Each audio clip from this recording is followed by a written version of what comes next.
I assume they're being logged into an evidence locker somewhere in the States. Yep. As we speak. Where? San Antonio.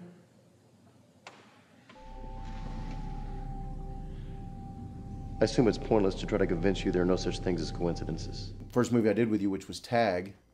Logan Chambers is a corrupt attorney. He's actually killed by Hal in a bathroom.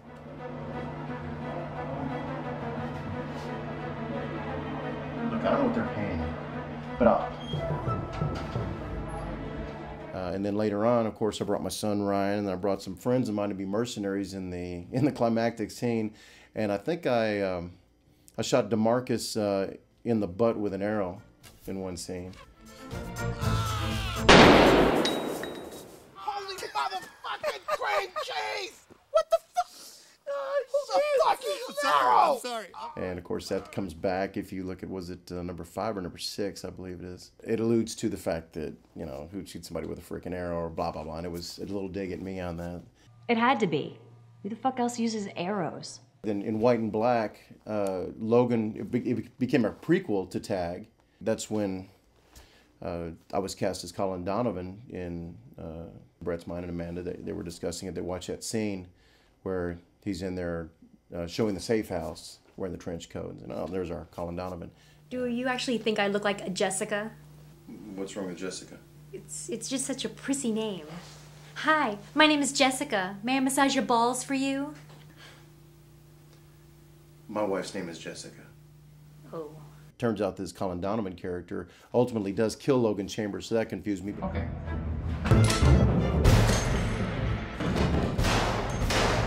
Well, I'll just say this, I was the most unlikely person to ever be Colin Donovan by my estimation. Brett had been talking to me about being Colin Donovan. Well, as somebody who'd only done just small parts, I really didn't know the magnitude of Colin Donovan, and I figured it was just another day play role, just another day role for me, and like, yeah, okay, well, I'll get around to it, and if I don't audition, maybe he'll cast me in something else, whatever. Anyway, it was the last day of auditions, and he calls me on the phone. Hey, Craig, you gonna come audition for Colin Donovan? And it happens that I was on my way at that time. It was, I think, 4 o'clock or 4:30 was the close, and I think it was 3:45, and I was on my way. And anyway, so... and I had the sides. I went there and read for Colin Donovan, and everybody seemed pretty happy. And I guess it was the next day, Brett calls me and says, Greg, I'd like to offer you the role of Colin Donovan. And I said, well, great. And he goes, well, before you accept it, I'd like for you to come by my house. We have a barbecue every Sunday. We were finishing up. I think the ballerina was wrapping at that time. And at that time, Brett always had barbecues at his house. Dead cow. So we sat down, and it was the producers, it was Brett, it was some key actors in it that had been with Ponder since day one. Then they sat down, and I'm thinking, what's all this hullabaloo about? And anyway, so they sat down, and Brett explained to me the magnitude of who this character was and the role he played. And he even shared with me some of the other movies where he was always alluded to but had never seen up until this point. Some rich and powerful businessman out there employs this elite group of professional killers. This apartment, the furniture, and everything in it, your vehicle, and even your life. It is now the property of Colin Donovan. You know Colin Donovan? Kind of guy they portray as the ultimate criminal mastermind in them old 40s comics. I work for a man named Colin Donovan. I was terrified. I thought, okay, this is a guy, talking about me, this is a guy that hasn't done really that much. I'd done a couple of leading roles and done a whole lot of support work, and the pressure was, I knew how important this role was to Brett. I knew that if I screwed this up, this was more than me just screwing up a role and going, well, maybe the next one will be better. This was big. So anyway, I asked him, I said, do you think I'm the right guy? And he says, well, it's up to you, but I think you are. You've been employed by me to ensure my interests, to make sure things go my way.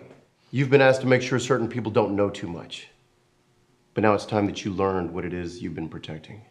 He's so like me in a lot of ways. He is so like me, and I'm so like him in the way that I view things. In fact, I told Brett several times, did you write this for me? Because there were times he would say exactly what I would say if I were him. That which got you here is no longer sufficient to keep you here. I think he would have had a few more chicks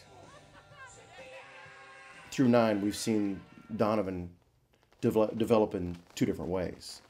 We've seen him develop as somebody who starts off almost as a philanthropist. Yes, capitalist, of course, but a philanthropist as far as what he's trying to do with Blue Star and later Blue Moon.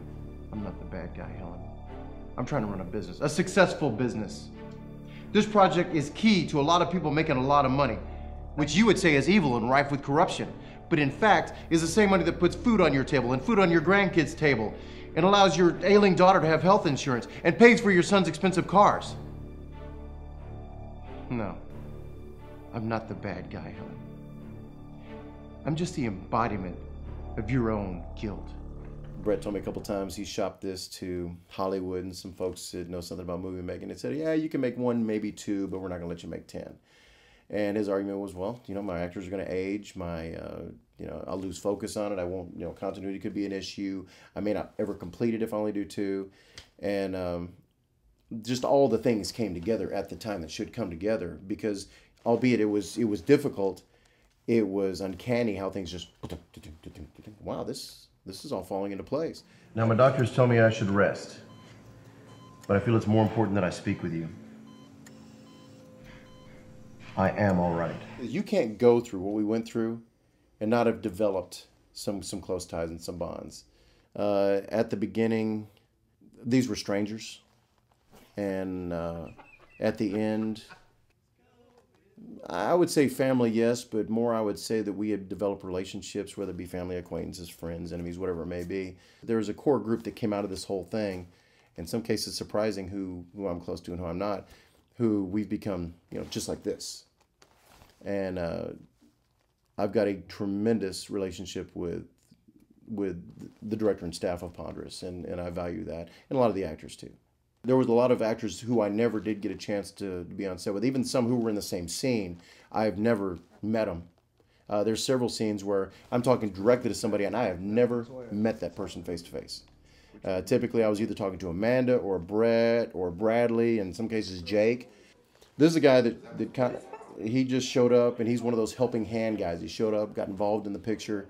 I know he was the vehicle master, and then next thing you know, well, you need some people, I'll bring some people, and you needed German people, he brought Germans. You needed cars, he brought cars, he blew them up and everything else. We just smash the car into this.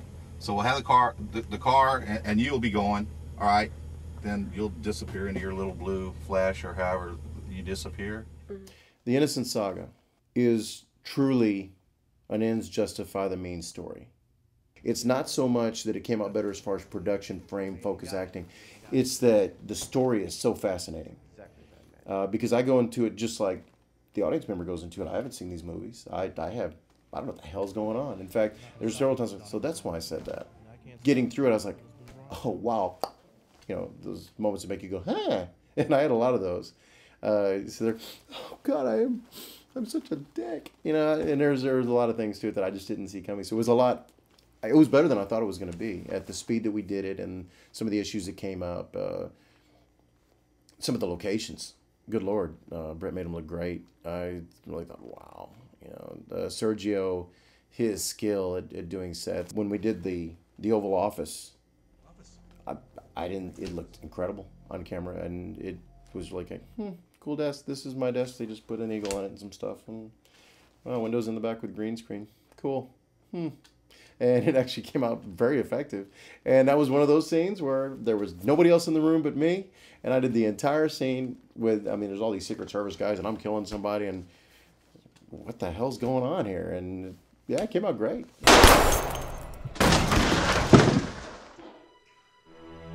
Mr. President? Oh, sorry. I forgot that I'm doing what 99.9% of all the people in the world want to do, but less than 1% actually get the opportunity to do. If my career stops today, I'm done. I'm happy.